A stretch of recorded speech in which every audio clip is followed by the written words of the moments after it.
CBS News travel editor Peter Greenberg is also in Nairobi. He arrived just after Saturday's attack at the mall. Peter, tell us what you have been witnessing.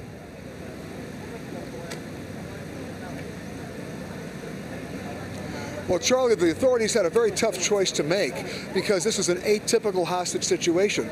In a regular hostage situation, you find out where the hostages are, you isolate them, you isolate the terrorists, then you systematically cut off food, water, electricity, and then lull them into a conversation.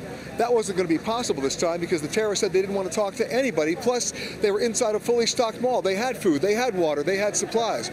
So the choice that the authorities had was, do we wait and then lose all the hostages, or do we go in and try to save as many as we could?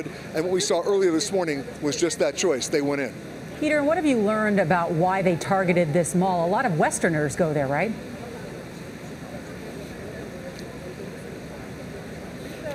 Yes, it's a very popular mall with Westerners, 5 stories tall, 80 different stores inside, very popular with the expat community as well as local Kenyans. And let's face it, it's a soft target. They wanted to make a statement in a country that depends, 20% of their foreign revenues is travel and tourism. They wanted to hit them where it hurt, and that's exactly what they did. To our viewers at home, there's a long delay with Peter, just so you're aware of what's happening here. But Peter, why did you happen to be in Kenya, number one? And was there a travel advisory in Kenya for anyone traveling there?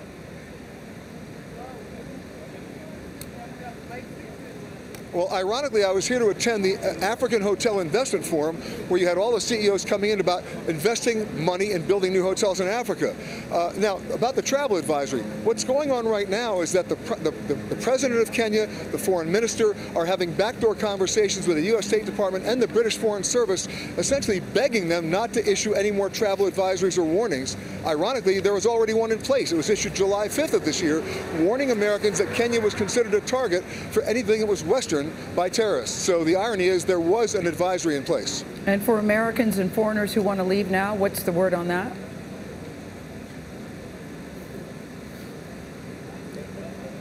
Well, the airport is open. It's operating normally. For people wanting to fly in, plenty of seats, and as you might suspect, for those wanting to wait and fly out, you're going to wait. Maybe 2 to 3 days. Very tough to get a seat out. But remember, 20 miles from here, it's another normal business day in Nairobi. Life is going on as usual. Behind me, ground zero. All right, Peter Greenberg, thank you, and please be careful.